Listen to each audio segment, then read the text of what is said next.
Welcome to our channel. నా పేరు దుర్గా ప్రసాద్. ఈరోజు మనతో పాటు డాక్టర్ వేణుగోపాల్ గారు ఉన్నారు, చీఫ్ ఎనస్థాలజిస్ట్.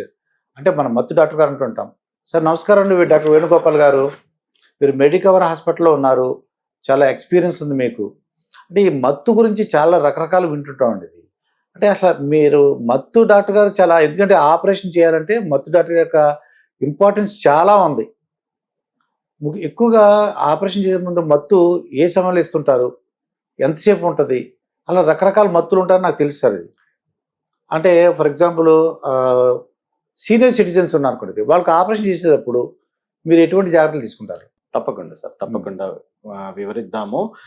బేసికలీ అనస్థీషియా అంటే టర్మ్ ఏంటంటే అనస్థీసియా వితౌట్ సెన్సేషన్ అన్నట్టు అనమాట. ఒకవేళ దాన్ని స్ప్లిట్ చేసుకొని మాట్లాడాలనుకుంటే, సో ఇదేంటంటే loss of sensation, loss of consciousness, loss of reflexes and pain free.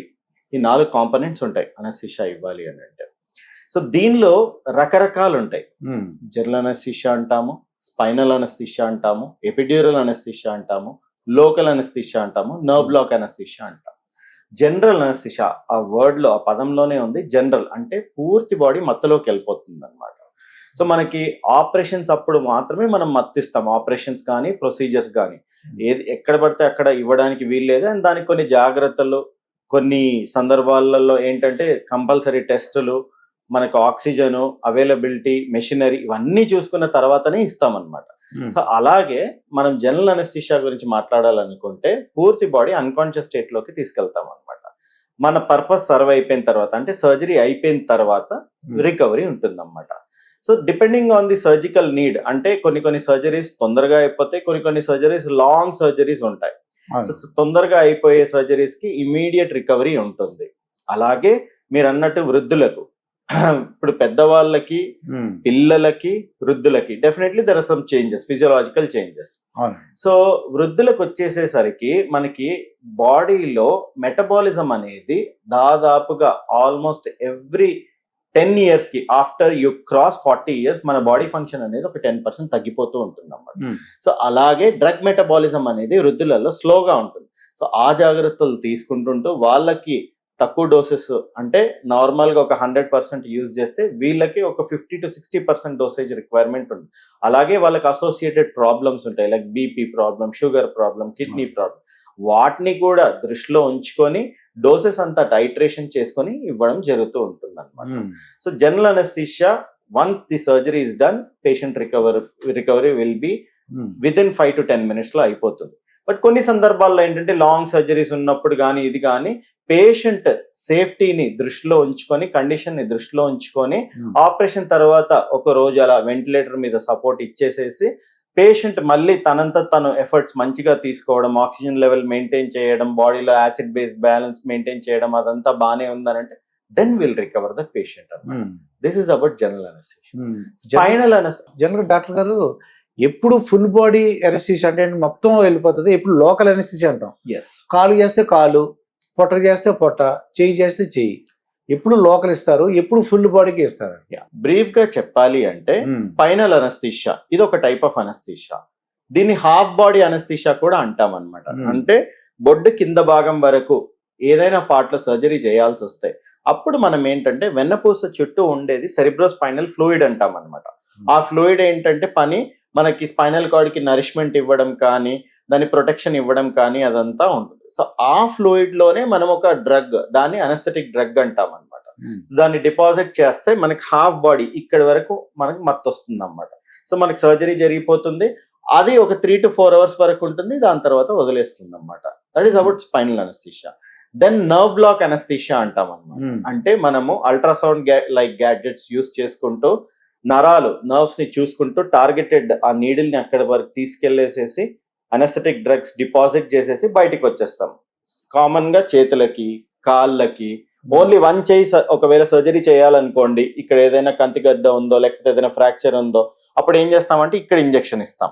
ఇక్కడ ఇస్తే ఓన్లీ ఈ పార్ట్ మాత్రమే మత్తు వస్తుంది అన్నమాట. రైట్ హ్యాండ్ ఒకటే వస్తుంది అనమాట. సో అది కూడా ఒక 5-6 hours అట్లా డ్యూరేషన్ ఉండి దాని తర్వాత స్లోగా వదిలేస్తుంది అన్నమాట.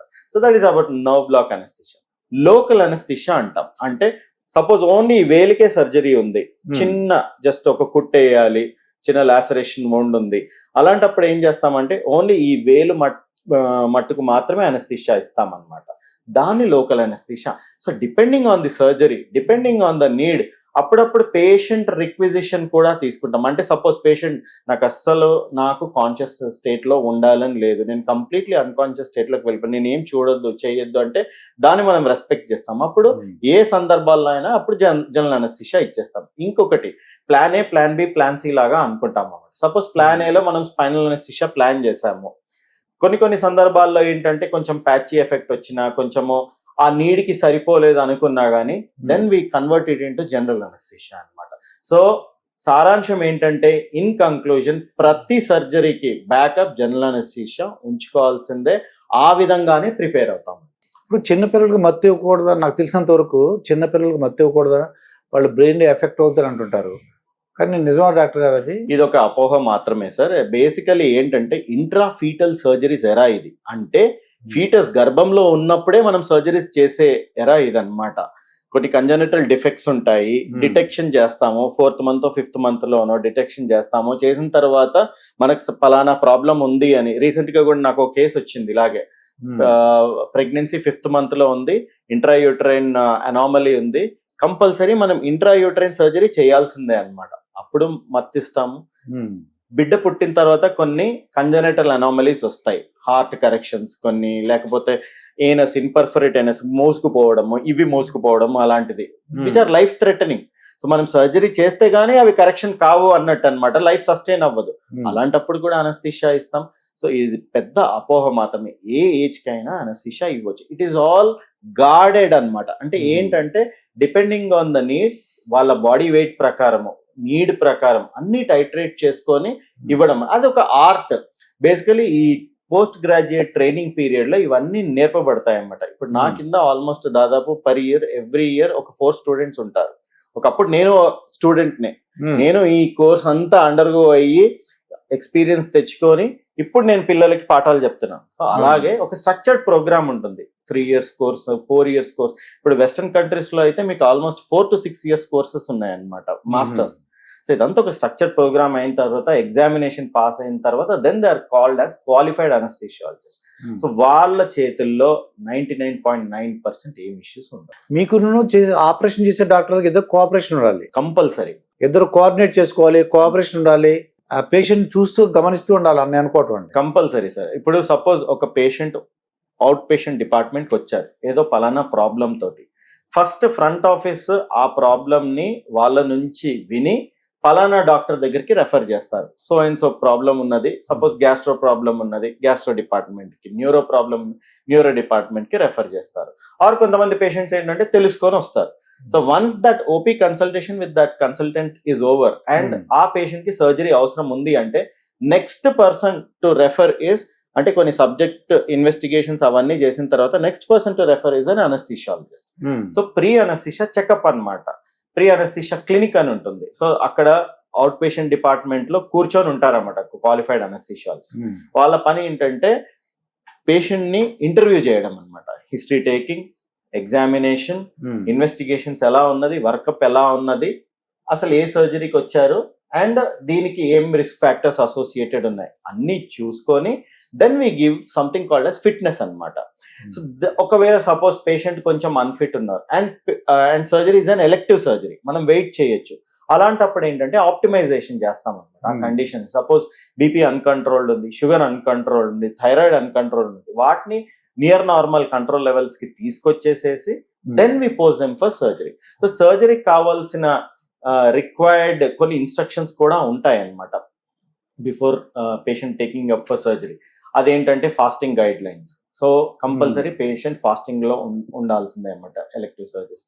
ఎమర్జెన్సీ సర్జరీ అనుకోండి, సపోజ్ రోడ్ ట్రాఫిక్ యాక్సిడెంట్ అయింది అండ్ హెడ్ ఇంజరీ అయింది, ఇమీడియట్లీ సర్జరీకి తీసుకెళ్ళాలి.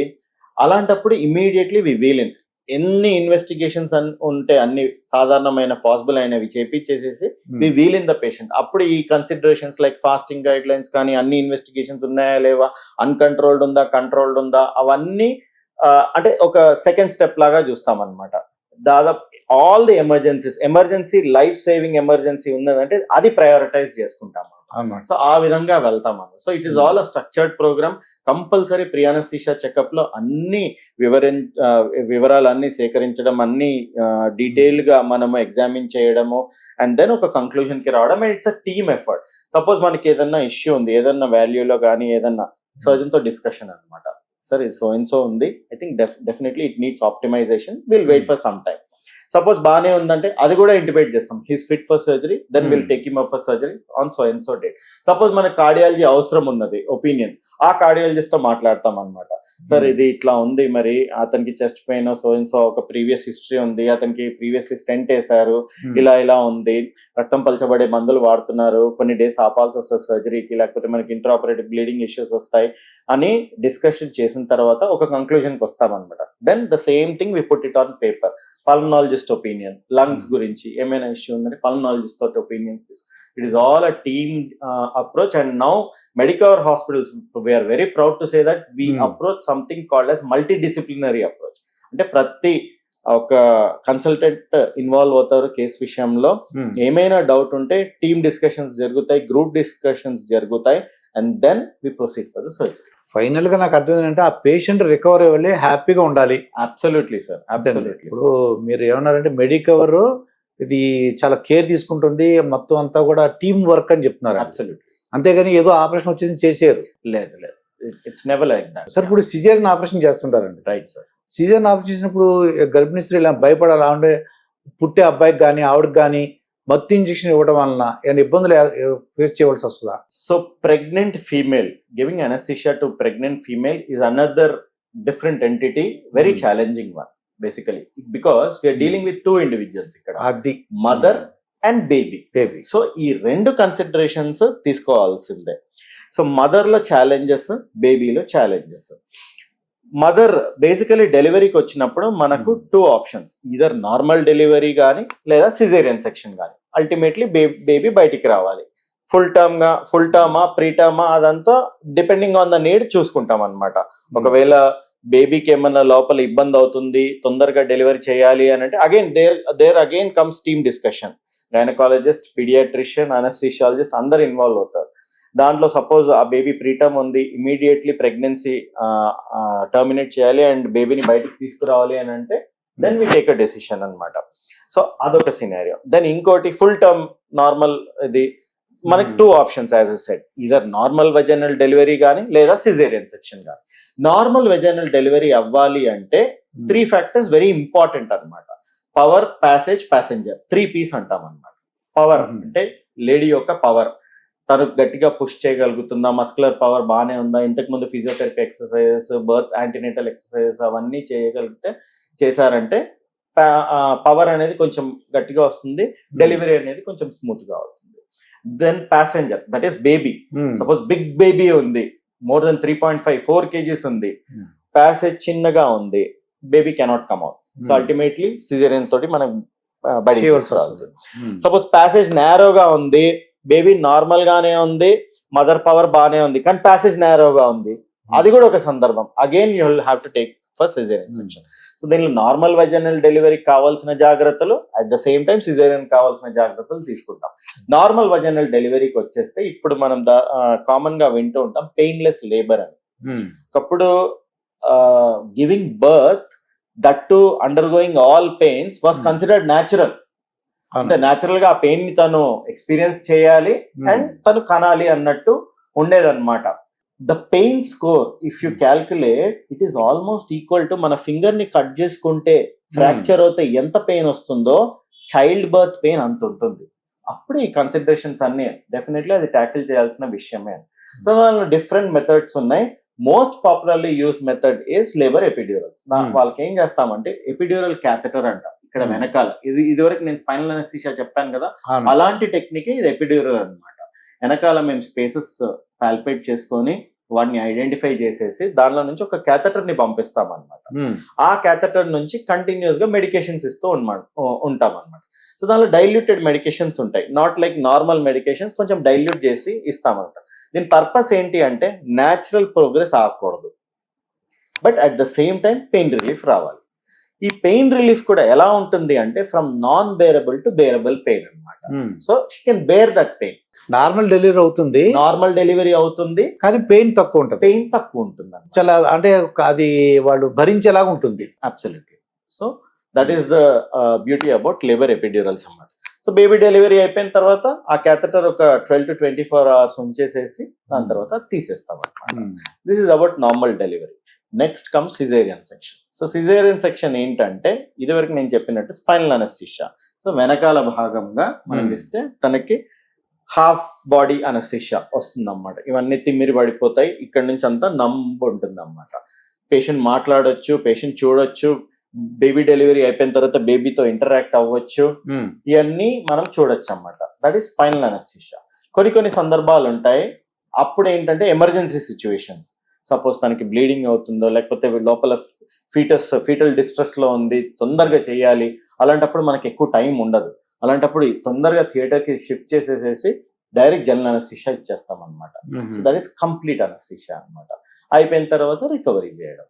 డాక్టర్ గారు, ఫుల్ బాడీ మత్తుకిను లోకల్ అనస్థీషియాకి అన్న డిఫరెన్స్ ఉందంటారా? డబ్బులు ఖర్చు అవుతుంటారా, లేకపోతే ఎప్పుడు ఎందుకని, ఏంటి తేడాని? As I said sir, depending on hour need will go for that anaesthesia, type of anaesthesia. అది మీరు డిసైడ్ చేస్తారు. లోకల్ అనస్థీషియా సరిపోద్ది అనుకుంటే లోకల్ అనస్థీషియా. సపోజ్ చిన్న సర్జరీ ఉందనుకోండి, దానికి ఓన్లీ లోకల్ అనస్థీషియా తోటే అయిపోతుంది. దాని ఖర్చు ఆబ్వియస్లీ తక్కువ ఉంటుంది. చిన్న సర్జరీ అండ్ అనస్థీషియా యూజ్ చేసింది కూడా ఓన్లీ 1 or 2 drugs ఉంటాయి, తక్కువ మోతాదులో ఉంటుంది.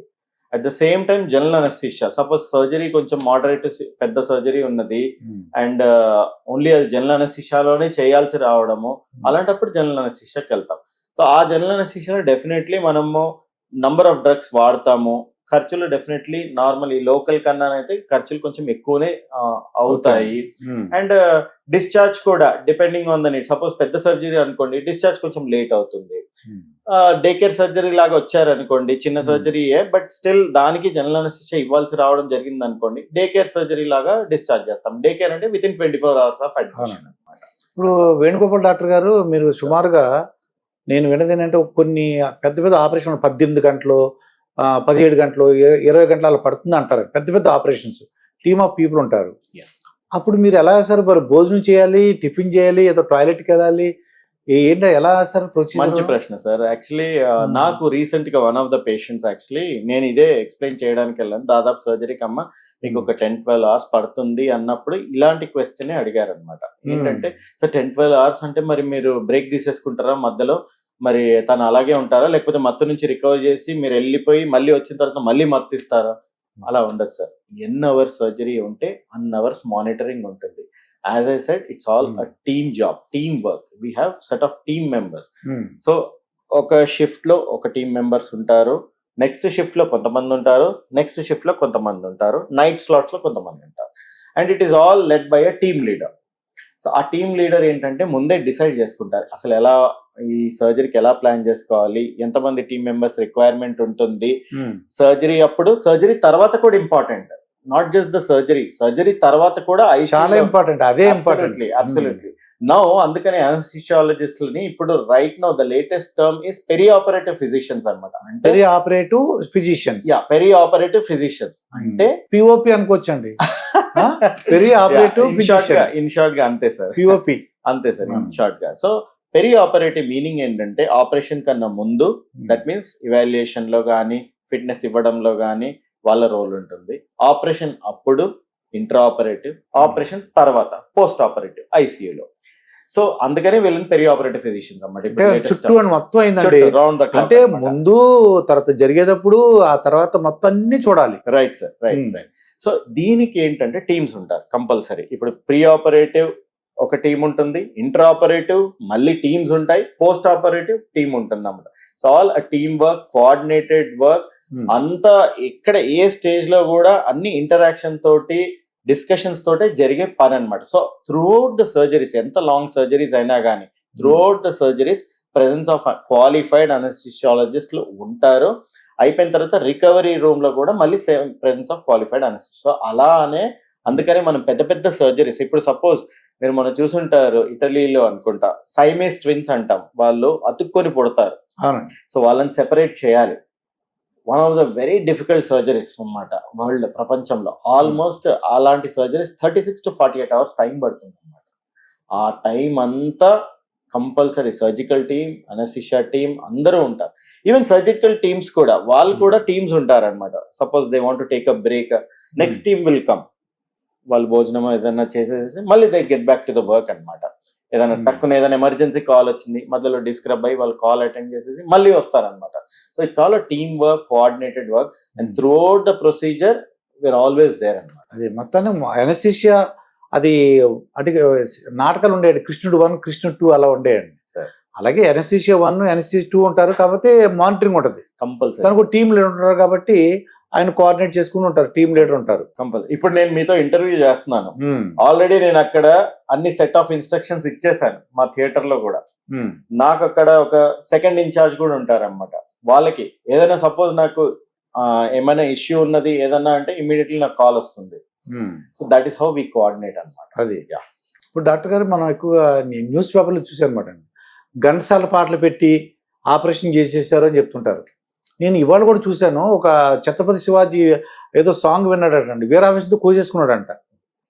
మళ్ళీ ఆ ఆపరేషన్కి వీళ్ళు మత్తుమంది ఇవ్వకుండా అదే సాంగ్ పెట్టి వాళ్ళు ఆపరేషన్ చేశారు. అయితే ఫస్ట్ సందర్భం ఒక సందర్భం సార్, మీరు నెక్స్ట్ ఏదైతే ఎగ్జాంపుల్ ఇచ్చారో అదొక సందర్భం సార్. ఫస్ట్ సందర్భం ఏంటి అంటే అవేక్ క్రేనియోటమీస్ అంటాం అనమాట. అంటే అవేక్ అంటే పేషెంట్ అవేక్ ఉన్నాడు, క్రేనియోటమీ అంటే తల సర్జరీ అనమాట.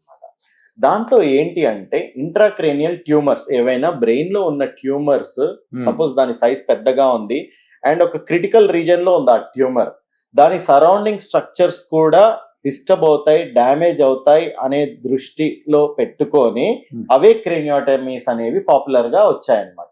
దాంట్లో ఏంటంటే మేము ఓన్లీ ఈ స్కాల్ప్ రీజియన్ మాత్రమే అనస్థిషియా ఇస్తాం అనమాట, ఓన్లీ ఈ తల వరకు మాత్రమే. అయితే దాన్ని స్కాల్ప్ అనస్థిషియా అంటాం అనమాట, స్కాల్ప్ బ్లాక్ అంటాం. సో అది ఇచ్చిన తర్వాత పేషెంట్కి ఏంటంటే లైట్ గా మ్యూజిక్ పెడతాం, సర్జరీ జరుగుతూనే ఉంటుంది.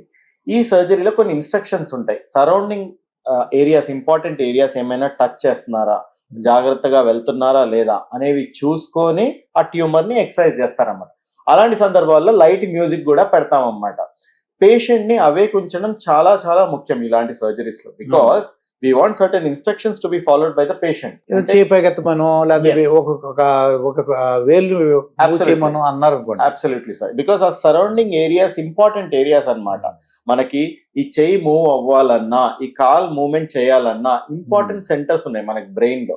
సో ఈ ట్యూమర్ దాని చుట్టుపక్కల ఉంది అనుకోండి, మనకి ఆ చుట్టుపక్కల ఏరియాస్ డ్యామేజ్ చేయకుండా ఉంచడం అనేది వెరీ వెరీ ఇంపార్టెంట్. సో అలాంటి సందర్భాల్లో ఏం చేస్తామంటే పేషెంట్ కి ఇన్స్ట్రక్షన్స్ ఇస్తూ ఉంటాం మధ్య మధ్యలో. Could you please raise your hand, కొంచెం చేయి ఎత్తుతారా, కాలు ఎత్తుతారా, వేలు కదిలిస్తారా అనేది. సపోజ్ పేషెంట్ ఒకనొక స్టెప్ లో అసలు లెవెల్ ఎత్తలేకపోతున్నారు అని అన్నారు అనుకోండి, అప్పుడు మేము ఏంటంటే back of the mind, okay మనం ఆ ఏరియాకి దగ్గరలో ఉన్నాం, కొంచెం జాగ్రత్తగా వెళ్ళాలి, ఆర్ఎల్స్ కొంచెం పుల్ బ్యాక్ చేయాలి అనేది మైండ్ లో తిరుగుతూ ఉంటుంది అన్నమాట. So this is all awake cranium. Second example మీరు ఇచ్చారు, చెయ్యి కట్ చేసుకున్నాడు, వేలు కట్ చేసుకున్నాడు, మళ్ళీ అదే శివాజీ పాట పెట్టేసేసి సర్జరీ చేశారు. అది మోస్ట్లీ వాళ్ళకి లోకల్ అనస్థిషియా ఇచ్చేసేసి మైల్డ్ గా సెడేషన్ కూడా ఇచ్చేసేసి మ్యూజిక్ పెట్టేసేసి సర్జరీ చేయడం. This is second scenario. ఇప్పుడు ఆర్టిఫిషియల్ ఇంటెలిజెన్స్ వస్తుంది డాక్టర్ గారు, రైట్ సార్? అదేమన్నా మన డిపార్ట్మెంట్ ఉపయోగపడుతుందా ఎనస్థియాలజీ? Compulsory, any technology. ఇప్పుడు this is the era of artificial intelligence. And the center which I head is the Robotic Surgery Center. So one of the actually innovations of artificial intelligence is the robo machine. So ఇప్పుడు మనం robo machine తోటి surgeries చేస్తాం. Common గా patients అడిగే question ఏంటంటే, sir robo ఏమైనా operate చేస్తుందా? Robo will not operate. We are taking the help of robo. Basically open surgeries, laparoscopic surgeries, now the advanced robotic surgeries, ఇలా ట్రాన్స్ఫర్మేషన్ జరిగిందనమాట.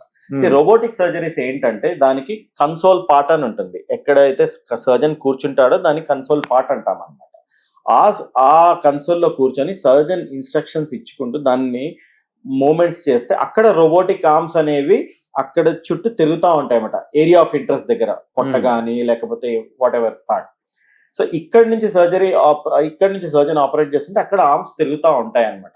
We are taking the help of robo, that is artificial intelligence. Future లో కూడా అలాగే అనస్థీషియాలో కూడా definitely lot of changes will come. ఏంటంటే integrated monitoring system, అన్ని monitors ఒకే దగ్గర కనిపించే విధంగా వాళ్ళ వైటల్స్ పారామీటర్స్, అంటే ఒక రూమ్ లో ఉండి వాళ్ళ వైటల్స్ చూసుకోవచ్చు అనమాట. ఇలాంటివి డెఫినెట్లీ ఇంటిగ్రేటెడ్ టెక్నాలజీ రాబోతుంది రాబోయే కాలంలో. అండ్ టెక్నాలజీ యూజ్ అనేది we should welcome it, rather than అయ్యో జాబ్స్ ఏమైనా పోతాయా, ఇదేమన్నా అవుతుందా, ఏమైనా డిస్టర్బ్ అవుతుందా అని. Definitely human touch cannot be replaced, especially medical profession లో human touch is irreplaceable. We should be able to take the help of the technology rather than getting feared, అయ్యో టెక్నాలజీ ఏమైనా మనం రీప్లేస్ చేస్తుందా అని. So అలాగే అనస్థీషియాలో కూడా artificial intelligence will come in to role, and definitely we are going to take the help of artificial intelligence. నాకు అర్థమైంది ఏంటంటే ఆర్టిఫిషియల్ ఇంటెలిజెన్స్ వచ్చింది అనుకోండి, మీ పని ఈజీగా ఉంటుంది. ఆ వ్యక్తి యొక్క వెయిట్ ఎంత ఉంది, ఏజ్ ఎంత ఉంది, ఆ మెడిసిన్ అది అతనికి ఉన్న కాంప్లికేషన్స్ ఇచ్చాం అనుకోండి, ఎంత క్వాలిటీ వాళ్ళు ఎంత క్వాంటిటీ వాళ్ళు తెలిసిపోద్దాం. Absolutely sir. ఇప్పుడు మనం జస్ట్ అది మీకు సెకండ్ వెరిఫికేషన్ కి, అంటే మీరు అనుకున్నారు ఆ మిషన్ కూడా అదే అంది అనుకోండి, పర్ఫెక్ట్ క్లిక్ ఆఫ్ బటన్ అన్నమాట. మనం అనుకున్నాం, మీరు అన్నట్టు మనం పలానా డోస్ క్యాల్కులేషన్స్ అవన్నీ చేసాము, అండ్ సేమ్ థింగ్ మనం ఎంటర్ చేసాము, అండ్ సేమ్ థింగ్ కోరిలేట్ అవుతుంది. It makes things easier, and మన కాన్ఫిడెన్స్ లెవెల్స్ కూడా బిల్డ్ అవుతాయి అనమాట. ఇప్పుడు ఆల్రెడీ మేమంతా ఆన్లైన్ డేటా ఎంట్రీ చేస్తున్నాము, పేపర్లెస్ అయిపోయాము ఇప్పుడంతా. ఇప్పుడు మన మెడికవర్ హాస్పిటల్స్ లో మేము దాదాపు ఒక 1 year నుంచి ఆన్లైన్ డేటా ఎంట్రీ అనమాట. అక్కడ కూడా టెక్నాలజీని వాడుతున్నాం, and it has made things very easier అనమాట. అంటే ఇంట్లో కూర్చొని కూడా నేను పేషెంట్ ని రివ్యూ చేసుకోవచ్చు, అసలు ఎలా ఉన్నాడు పేషెంట్, వైటల్స్ ఎట్లా ఉన్నాయి, ఏంటి మెడికేషన్స్ చేంజెస్, అవి డిశ్చార్జ్ ప్రాసెస్, మళ్ళీ వాళ్ళు వచ్చినప్పుడు టక్ మనకి మెసేజ్ రావడము, that so and so patient has come in to admission అని. Definitely made changes. It is going to make things easier, smoother, especially మన ఇండియా లాంటి కంట్రీలో which is world's biggest population ఉన్న కంట్రీలో టెక్నాలజీ యూసేజ్ అనేది compulsory రావాల్సిందే, and we have to welcome. దాన్ని స్వాగతించాలి, కంపల్సరీ వెల్కమ్ వాడాలి, వెల్కమ్ చేయాలి. వాటితోటి మనకు పని డెఫినెట్లీ ఈజీ అవుతుంది. మేము పాత సినిమాలు చూసాం డాక్టర్ గారు, మీరు చూసారు లేదు నాకు ఐడియా లేదు, కానీ ఒక ఆపరేషన్ చేస్తారు 24 గంటల వరకు మేము ఏం చెప్పలేమండి. ఆయన కళ్ళు తెరిస్తే అది మా జోక్ అనమాట, జోక్స్ అనమాట. కళ్ళు తెరిస్తే బతికినట్టు, కళ్ళు తెరిస్తే పైకి వెళ్ళినట్టు అని జోక్స్ అనమాట. మీరు విన్నారా లేదు? అవును సార్. అంటే పూర్వం ఆ సిస్టమ్ ఉండేదండి. మీరు సినిమాస్ గురించి వస్తే నాకు ఒకటి, యూజువల్లీ నేను మూవీస్ చూస్తున్నప్పుడు కామన్ గా నేను చూస్తూ ఉంటా అన్నమాట. సర్జరీ సందర్భం వస్తుంది, సర్జరీ చేయాలి అది ఇది అని అంటారు. ఆపరేషన్ థియేటర్ మొత్తం ఓపెన్ గా ఉంటుంది, ఎవరు పడితే వాళ్ళు ఆపరేషన్ థియేటర్ లోకి వెళ్ళిపోతారు, బయట నుంచి చూస్తూ ఉంటారు. పేషెంట్ అటెండర్స్, పేషెంట్ వాళ్ళకి సంబంధించిన వాళ్ళందరూ బయట నుంచే చూస్తూ ఉంటారు. పేషెంట్ అక్కడ బెడ్ మీద ఉంటాడు, జస్ట్ ఒక ఆక్సిజన్ మాస్క్ పెట్టుంటది, కింద సర్జరీ జరుగుతూ ఉంటది. అయినా సినిమాల వరకే సార్ అది. డెఫినెట్లీ అంత ఈజీగా ఉండదు. డెఫినెట్లీ కొంచెం ప్రొఫెషనల్ వేలో ఉంటుంది, కాంప్లికేటెడ్ ఉంటుంది, ఆపరేషన్ థియేటర్ లో జరగాల్సింది ఉంటుంది. అండ్ మీరు అన్నట్టు ఆపరేషన్ అయిపోయిన తర్వాత కళ్ళు తెరిస్తే బతికినట్టు, కళ్ళు మూస్తే అన్నట్టు కాదు. ఇప్పుడు నేను మీకు ఇదివరకే చెప్పాను, లాంగ్ సర్జరీస్ ఉన్నాయి, అలాంటప్పుడు పేషెంట్ కి మేమే రెస్ట్ ఇస్తాము, సెడేషన్ లో పెట్టేస్తాము, ఆపరేషన్ తర్వాత వెంటిలేటర్ మీద పెడతాము. తనంతలు తను కొంచెం ఎఫర్ట్స్ బాగున్నాయి, ఆక్సిజన్ లెవెల్ బాగుంది అని అన్నప్పుడు మళ్ళీ రికవరీ చేస్తాం అన్నమాట, వెంటిలేటర్ నుంచి తీసేసి. సో ఇప్పుడున్న టెక్నాలజీ, ఇప్పుడున్న గ్యాడ్జెట్స్, ఇప్పుడున్న అడ్వాన్స్ డెవలప్మెంట్స్, మార్టాలిటీ అనేది చాలా చాలా తగ్గిపోయింది, మార్బిడిటీ అనేది చాలా చాలా తగ్గిపోయింది అనమాట. So those are old days. అది definitely lot of changes have come, and in future as I said artificial intelligence ఇవన్నీ వచ్చిన తర్వాత ఇంకా లాట్ ఆఫ్ చేంజెస్ వస్తూ ఉంటాయి, అండ్ అప్డేట్ అవుతూ ఉండాలి. అది ఏ ఏజ్ అయినా, ఎప్పుడైనా, ఎవరైనా, medical field, in fact any field మనం అప్డేట్ అవ్వాలి. అందులో ముఖ్యంగా మెడికల్ ఫీల్డ్ లో మాత్రం ఖచ్చితంగా అప్డేట్ అవ్వాల్సిందే. With the technology, we have to work with the technology and then go with the technology. ఇప్పుడు డాక్టర్ గారు మన ఈ ఆపరేషన్ చేసినప్పుడు బాగా ఎంత ఎక్స్పీరియన్స్ ఉంటుంది? సుమారుగా ఎన్ని సంవత్సరాల ఎక్స్పీరియన్స్ డాక్టర్ గారు? నాకు పోస్ట్ గ్రాడ్యుయేషన్ నుంచి ఇప్పుడు తీసుకుంటే 16 years సార్. 16 ఏళ్ల బాలుడు మీరు. 16 ఈ 16 years లో బాగా సంతోషం కలిగిన సంఘటనలు ఉంటాయి ఖచ్చితంగా. ఆ రోజు నేను చాలా సంతోషించానండి. నేను అనుకున్నది ఒకటి, చాలా టైం పడుతుంది అనుకున్నాను, వెంటనే పేషెంట్ రికవర్ అయ్యారు, చాలా సంతోషంగా ఉంటుంది మీకు. ఖచ్చితంగా. ఇంకోటి ఏంటంటే మీకు పద్మశ్రీ, పద్మవిభూషణ్ వంటి అవార్డులు ఉంటాయండి డాక్టర్స్ కి. దానికన్నా నాకు తెలిసినంత వరకు ఆ పేషెంట్ వచ్చి ఈ అబ్సల్యూట్లీ ఆపరేషన్ నాకు పెయిన్ లేకుండా జరిగిందండి అన్న మాటలు ఇంకా ఒక అవార్డుతో సమానం అనుకుంటున్నా. అబ్సల్యూట్లీ సార్, మీరు అన్న మాటలకే um, most gratifying, most satisfying moment ఏంటంటే ఒక పేషెంట్ రికవరీ అయిపోయిన తర్వాత ఉమ్. డిశ్చార్జ్ అప్పుడు స్మైల్ తో వెళ్తారు చూడండి, బాయ్ సార్ అని. అవునండి, అది most gratifying and satisfying moment అండి. అవును, సో ఈ awards, rewards, these are all secondary, tertiary మాకు. అవును. That is the most gratifying and satisfy. At the same time ఏదన్నా పేషెంట్ నార్మల్ వేలో వెళ్తున్నది కొంచెం ఏదైనా అబ్నార్మల్ అయితే కూడా ఇంటికి వెళ్ళి స్ట్రెస్ఫుల్ అయ్యే రోజులు ఎన్నో ఉంటాయి అన్నమాట. అవును. అన్నాలు మానేసుకోవడము, మైండ్ లో అదే తిరగడము, ఇలాంటివి కూడా జరుగుతూ ఉంటాయి. ఉమ్, సో ఛాలెంజింగ్ కేసెస్ గురించి వచ్చేస్తే definitely there are many challenging cases sir. దాంట్లో Hmm. కొన్ని రియల్లీ గ్రాటిఫైయింగ్, సాటిస్ఫైయింగ్ ఇచ్చే మాత్రం కొన్ని ఉంటాయి. అవి Hmm. గుర్తు తెచ్చుకొని ప్రౌడ్ గా ఫీల్ అవ్వడము, సంతోషించడం అన్నమాట. సో అలాంటి కేసెస్ ఏంటంటే అంటే బహుశా వేణుగోపాలే ఇది తప్ప ఇంకెవరు చేయలేరేమో అని ఒక్కసారి అనిపిస్తుంది. ఎస్ ఎస్ ఈ కేసుని నేను తప్ప ఇంకెవరు చేయలేరు. Definitely sir, definite. అలాంటివి ఫియోక్రోమోసైటోమా అని మెడికల్ కండిషన్ అన్నమాట. అది ఉమ్, దానికి ఏంటంటే మన అడ్రినల్ గ్లాండ్ అనేది ఉంటుంది. కిడ్నీకి పై భాగంలో అడ్రినల్ గ్లాండ్ అనేది ఉంటుంది. ఆ గ్లాండ్ మెయిన్ ఫంక్షన్ ఏంటంటే మన బాడీలో అడ్రినల్ లెవెల్, నార్ అడ్రినాలిన్, ఇవన్నీ హార్మోన్ సెక్రెట్ చేయడం అనమాట.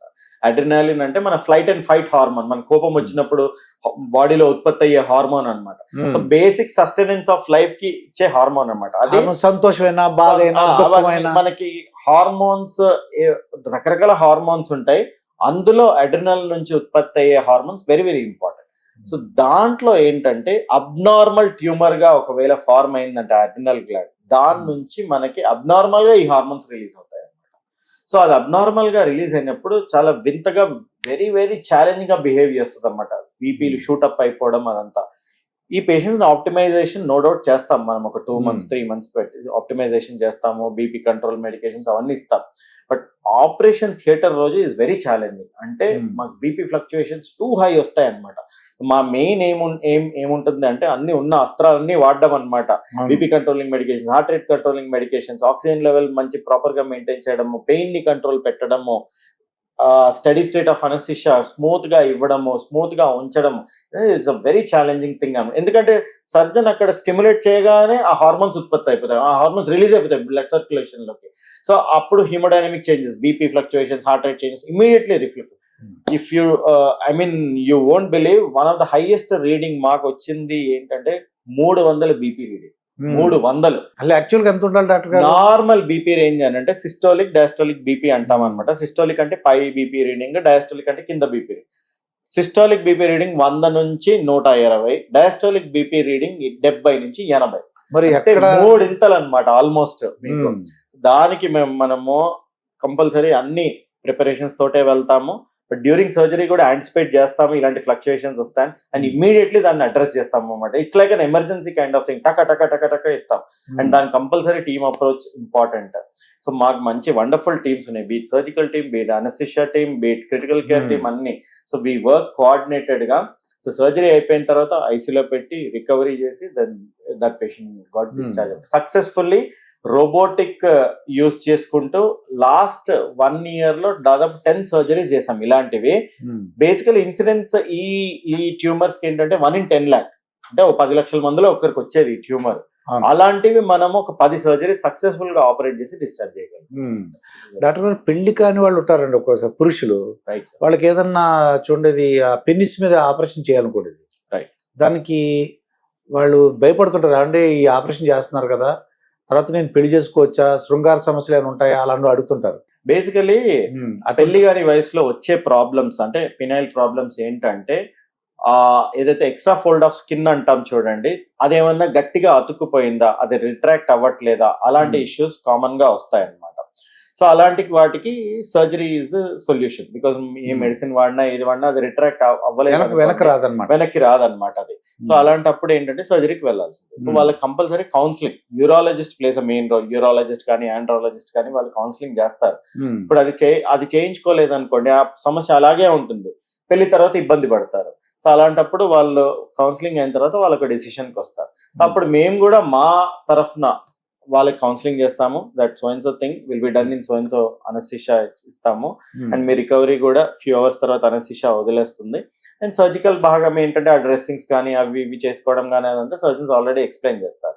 అండ్ ప్రికాషన్స్ ఏం తీసుకోవాలి, ఒక నెల రోజుల వరకు వాళ్ళు ఇంటర్కోర్స్ పార్టిసిపేట్ చేయకపోవడం అవన్నీ చెప్తారు. దాని తర్వాత నార్మల్ లైఫ్ లోకి వచ్చేస్తారు అనమాట. సో దిస్ ఇస్ డెఫినెట్లీ ఏదో పెద్ద కంగారు పడాల్సిందో భయపడాల్సిందో ఏమీ ఉండదు సార్. వాళ్ళకి ఆల్రెడీ ఆ ప్రాబ్లం ఎగ్జిస్టింగ్ ఉన్నది అండ్ వాళ్ళ ఆ ప్రాబ్లమ్ తో సైకలాజికల్ ఎఫెక్ట్ అయి ఉన్నారు. అల్టిమేట్లీ దానికి సొల్యూషన్ తీసిన తర్వాత డెఫినెట్లీ వాళ్ళు సైకలాజికలీ దే ఫీల్ బెటర్. అసలు ఏం భయపడట్లేదు అనమాట అండి. భయపడకుండా ఆపరేషన్ చేయించుకుంటే పెళ్ళైన తర్వాత కూడా పిల్లలు పుట్టడానికి అవకాశం ఉంది. అబ్సల్యూట్లీ. తర్వాత ఒకళ్ళు ఈ యానస్ ప్రాబ్లమ్స్ వస్తున్నాయి అంటే ఈ ఫిషర్ అని, తర్వాత ఏమో పైల్స్ అంటారు కదా, పైల్స్ ఆపరేషన్స్, క్యాన్సర్ ఆపరేషన్స్. అవును సార్. దీని వలన దీన్ని ఎలా ట్రీట్ చేయాలా, ఎలాంటి మత్తు చేస్తారు డాక్టర్? సో ఇప్పుడు పైల్స్ కానీ ఫిషర్స్ కానీ బాటమ్ సర్జరీస్ అంటాం అనమాట వాటిని. సో పైల్స్ ఫిషర్స్ వీటికి ముఖ్య కారణము అంటే లైఫ్ స్టైల్ రిలేటెడ్దే అనమాట. ఇది కాన్స్టిపేషన్ ఎక్కువ ఉందనుకోండి, మనకి వేస్ట్ మెటీరియల్ ఫీసిస్ అంటాం కదా, అది ప్రాపర్ గా ప్యాసేజ్ లేదనుకోండి, గట్టిగా ఉందనుకోండి, ప్రాపర్ వాటర్ ఇంటేక్ లేకుండా, ప్రాపర్ ఫైబర్ ఫుడ్ ఇంటేక్ లేకుండా, ఎక్కువగా నాన్ వెజ్ కన్స్యూమ్ చేయడము, లైఫ్ స్టైల్ స్మోకింగ్, ఆల్కహాల్ ఇవన్నీ తోడ్పడితే వాళ్ళకి ఇలాంటి ప్రాబ్లమ్స్ ఎదురయ్యే అవకాశాలు ఉన్నాయి అనమాట. అలాంటప్పుడు 2 methods, medical management, surgical management. First we go with medical management. వాళ్ళకి ఏంటంటే లైఫ్ స్టైల్ మోడిఫికేషన్స్ చెప్పడము, వాళ్ళు వాటర్గా ఎక్కువ కన్జ్యూమ్ చేయడము, ఫైబర్ డైట్, దాని తర్వాత స్టూల్ సాఫ్ట్నర్స్ అంటాం, స్టూల్ సాఫ్ట్నర్స్ ని మెడికేషన్ లో యాడ్ చేయడము, దాని తర్వాత ఐనస్ చుట్టూ ఏమైనా క్రీమ్స్ రాసుకోవడం. ఎందుకంటే డెఫికేషన్ చేసినప్పుడు, స్టూల్ పాస్ చేసినప్పుడు బాగా పెయిన్ ఉంటుంది. సో ఆ పాస్ చేసే ముందు, పాస్ చేసిన తర్వాత అలాంటి ఆయింట్మెంట్స్ పెడితే వాళ్ళకి కొంచెం రిలీఫ్ ఉంటుంది. దాని తర్వాత సిడ్స్ బాత్ అంటాం, టబ్లో కొన్ని వాటర్ వేసేసి, డెటాల్ కానీ బెటడిన్ కానీ వేసేసి కొద్దిసేపు ఒక 5-10 minutes warm water, Luke warm water, గోరువెచ్చని నీళ్ళు, ఎంతవరకు భరించగలిగితే అంతవరకు. సో 5-10 మినిట్స్ వరకు వాళ్ళు ఉంటారు. ఇదేంటంటే మెడికల్ మేనేజ్మెంట్ ఇదంతా. సపోజ్ దీంతో కూడా రిలీఫ్ రాకపోతే then they'll go for surgical management. So surgical management ఏంటంటే డే కేర్ ప్రొసీజర్స్ గా చేసుకోవచ్చు, లేదా 1-2 days స్టే హాస్పిటల్లో చేసుకోవచ్చు, depending on the need, depending on the pathology ఎంత ఉన్నది, వాళ్ళ గ్రేడింగ్ ఎట్లున్నది దాన్ని బట్టి. సో వాళ్ళకి మోస్ట్ కామన్లీ ఇచ్చేది స్పైనల్ అనస్థీషియా, అంటే వెనకాల ఇస్తే ఓన్లీ ఈ పార్ట్ వరకే నంబ్ అవుతుంది. దానిలో స్పైనల్ అనస్థీషియాలో ఒక మోడిఫికేషన్ అంటాం అన్నమాట, దీన్ని సాడిల్ అనస్థీషియా అంటాం అన్నమాట. సాడిల్ అంటే మనం గుర్రం మీద సవారీ చేస్తాం కదా, గుర్రం సీట్ ని సాడిల్ అంటాం అన్నమాట. మన సీట్, సో ఓన్లీ ఆ సీట్ వరకు మాత్రమే అనస్థీషియా వస్తుంది, దాన్ని సాడిల్ అనస్థీషియా అంటాం అన్నమాట. సో అది కూడా ఒక 3-4 hours ఉంటుంది ఎఫెక్ట్, దాని తర్వాత వదిలేస్తుంది అన్నమాట. దాని పేషెంట్ నెక్స్ట్ డే డిశ్చార్జ్ చేసేస్తుంది అన్నమాట. తర్వాత డైలేటెడ్ అంటే ఇప్పుడు వాళ్ళ ప్యాసేజ్ మీరు అన్నట్టు ఈ మోషన్ వెళ్ళడానికి తక్కువ ఉంది అనుకోండి ప్లేస్, దాన్ని డైలేటెడ్ అంటారు. అవును, ఏనల్ డైలటేషన్ అంటాం. ఏనల్ డైలటేషన్ ఏంటంటే వాళ్ళకి ప్యాసేజ్ చిన్నగా ఉందనుకోండి, అసలు ఎందుకు కాజ్ చేస్తుంది ఆ ప్యాసేజ్ అనేది ఫస్ట్ తెలుసుకుంటాం. ఏమైనా పైల్స్ ఏమైనా ఓవర్ గ్రో అయ్యాయా, లేకపోతే ఏమైనా పాలిప్స్ ఉన్నాయా ఏంటి అని ఆ ఇష్యూని అడ్రస్ చేసి దెన్ డిజిటల్ డైలటేషన్ కానీ, అంటే ఫింగర్ తో డైలేట్ చేయడం కానీ, కొన్ని స్పెషలైజ్డ్ ఎక్విప్మెంట్ ఉండే డైలేట్ చేయడానికి, దాంతో కానీ డైలేట్ చేస్తే వాళ్ళకి స్మూత్ ప్యాసేజ్ ఉంటుంది అన్నమాట. డాక్టర్ గారికి చాలా ఆపరేషన్స్ ఉన్నాడు క్యాన్సర్ హాస్పిటల్. అప్పుడు పొట్ట మీద ఒక బ్యాగ్ లా పెడతారండి, అంటే వాళ్ళకి క్యాన్సర్. అవును సార్. ఈ పొట్ట మీద ఒక బ్యాగ్ పెట్టి మోషన్ దాంట్లో ఒక బ్యాగ్ అవుతుంది. అవును సార్, దాన్ని కొలాస్టమీ అంటాం సార్, కొలాస్టమీ బ్యాగ్ అంటాం. అది ఏ సందర్భాల్లో చేస్తాం అంటే నేను ఎందుకు అడుగుతున్నా అంటే మీరు స్పెషలైజేషన్ ఉందా, లేకపోతే ఎటువంటి అయినా మీరు ఇచ్చేస్తారా మత్తు మందాన్ని? అంటే అలా స్పెషలిస్ట్ ఇప్పుడు అనస్థీషియాకి ఇప్పుడు దాదాపుగా సబ్ స్పెషాలిటీస్, సూపర్ స్పెషాలిటీస్ వచ్చాయి. దానిలో డిఫరెంట్ సబ్ స్పెషాలిటీస్ అంటే పెయిన్ మేనేజ్మెంట్ కి సబ్ స్పెషాలిటీ వచ్చింది, క్రిటికల్ కేర్ కి సబ్ స్పెషాలిటీ వచ్చింది, పీడియాట్రిక్ అనస్థీషియా అని, న్యూరో అనస్థీషియా అని డిఫరెంట్ సబ్ స్పెషాలిటీస్ వచ్చేసాయి అనమాట. బేరియాట్రిక్ అనస్థీషియా అని ఓన్లీ వాళ్ళు బేరియాట్రిక్ సర్జరీస్ అంటే పేషెంట్ లావుగా ఉన్నారు, వెయిట్ తగ్గే సర్జరీస్ ని బేరియాట్రిక్ సర్జరీస్ అంటాం. దానిలో కూడా అనస్థీషియా ఉన్నది అన్నమాట. దానిలో సబ్ స్పెషల్ న్యూరో అనస్థీషియా అంటే only neural surgeries like brain surgeries కానీ, లైక్ ట్యూమర్స్ కానీ, స్పైన్ సర్జరీస్ కానీ, వాటికి సంబంధించిన అనస్థెటిస్ట్ ని న్యూరో అనస్థెటిస్ట్ అంటారు. కార్డియాక్ సర్జరీస్ ఉంటాయి, ఓపెన్ హార్ట్ సర్జరీస్ కానీ, బైపాస్ సర్జరీస్ కానీ, అవన్నీ ఉంటాయి. వాటికి సంబంధించిన అనస్థెటిస్ట్ ని కార్డియాక్ అనస్థెటిస్ట్ అంటాం. ఇవన్నీ sub specialities and super specialities కూడా వచ్చేసాయి అన్నమాట. ఇది వరకు ఏంటంటే, ఇది వరకు అసలు first of all medical education లో అనస్థీషియా అనేది అత్యంత రీసెంట్ బ్రాంచ్ సార్, ఇది ఆల్మోస్ట్ 150 years ఓల్డ్ బ్రాంచ్. దానిలో ఇండియాలోకి ఇంట్రడ్యూస్ అయ్యి ఇండియాలో డిగ్రీ కానీ డిప్లొమా కానీ దాదాపు ఒక 40-50 years నుంచి స్టార్ట్ అయ్యాయి అన్నమాట ప్రోగ్రామ్స్. ఇప్పుడు ఏంటంటే ఒక లాస్ట్ 5-10 years లో దీనిలో ఇంకా అడ్వాన్స్మెంట్స్ జరుగుతున్నాయి కాబట్టి లాస్ట్ 5-10 years లో సబ్ స్పెషాలిటీస్, సూపర్ స్పెషాలిటీస్ అనేవి వచ్చాయి అన్నమాట. సో అలాగే ఇదైతే మీరు కొలాస్టమీ బ్యాక్ సర్జరీస్ అవి any qualified anaesthesiologist can give anaesthesia for that surgery. It's not that. ఇప్పుడు ఆంకో అనస్థెటిస్టులు కూడా వచ్చారు, అంటే సర్జరీ రిలేటెడ్ టు క్యాన్సర్స్, దాంట్లో కూడా మళ్ళీ స్పెషలైజ్డ్ అనస్థీషియాలజిస్ట్, వాళ్ళని ఆంకో అనస్థీషియాలజిస్ట్ అంటారు. సో దిస్ ఇస్ ది ఎరా. As I said, technological developments, advancements జరుగుతూ ఉన్నాయి. అలాగే మెడిసిన్ కూడా అడ్వాన్స్ గా వెళ్తూ ఉంది. అలాగే ఇలా ఫర్దర్ గా ఇంకా దాంట్లోనే వాళ్ళు నిపుణులు అవ్వడము, సబ్ స్పెషలైజేషన్, సూపర్ స్పెషలైజేషన్స్ అవన్నీ ఫ్యూచర్ లో కూడా రాబోతాయి. డాక్టర్ గారు, ఇప్పుడు మీరంటే ఎనస్థీసియా వచ్చిందండి. పూర్వకాలంలో అంటే ఇది లేకముందు వాళ్ళు ఎలాగా అంటే ఆపరేషన్ కానీ దెబ్బలు తగిలినప్పుడు ఏం చేస్తుంటారంటారు వాళ్ళు? అసలు ఒక స్టడీస్ కొన్ని చూస్తే, కొన్ని పేపర్స్ చూస్తేనైతే వెరీ హారిఫైయింగ్, షాకింగ్ గా ఉంటాయి. చాలా బాధ అనిపిస్తుంది మీకు? చాలా బాధ అనిపిస్తుంది అసలు. యాజ్ ఐ సెడ్, 150 years కన్నా ముందు scenario was different and 150 years తర్వాత సినారియో. అప్పుడు ఏం చేసేవారు సార్? అప్పుడు దాంట్లో రకరకాల మెథడ్స్ ఉండే సార్ వాళ్ళు ప్రాక్టీస్ చేసేవి. One of the methods, if you won't believe, ఏంటంటే పేషెంట్ కి తల మీద గట్టిగా కొట్టి కావాల్సిన మత్తులోకి తీసుకెళ్లి, అన్కాన్షియస్ స్టేట్ లోకి తీసుకెళ్లి, సపోజ్ నెయిల్ మీద సర్జరీ ఉందో లేకపోతే టో మీద సర్జరీ ఉందో, ఆ సర్జరీ చేసిన తర్వాత పేషెంట్ తనంతలు తనే స్ప్రో నుంచి బయటికి రావడం, అది బయటికన్నా రావడం, లేకపోతే ఆ హెడ్ ఇంజరీతో చనిపోవడం, ఇలాంటి మెథడ్స్ ఉండేవి అనమాట. కొన్ని కాంకాక్షన్స్ ఇచ్చేవాళ్ళు అనమాట. ఏంటంటే దానిలో హర్బల్ మిక్చర్స్ అవన్నీ కలిపేసేసి వాసన పీల్పిచ్చేసేసి సర్జరీ చేసేవాళ్ళు. సో అప్పుడు ప్రాపర్ ప్లాన్డ్, ప్రాపర్ డాక్యుమెంటెడ్ అనేది లేకుండే. ఎవరు ఏ టైప్ లో వాళ్ళకి ఫీజిబుల్ అనిపిస్తే అది చేశాడు. అండ్ ఇంకోటి, అప్పట్లో surgery was the last option. ఏదైనా కానీ మందులతోటే ఫస్ట్ ఆప్షన్ గా చూస్ చేయడం, surgery was the last option. And surgeons were known for their speed rather than skill.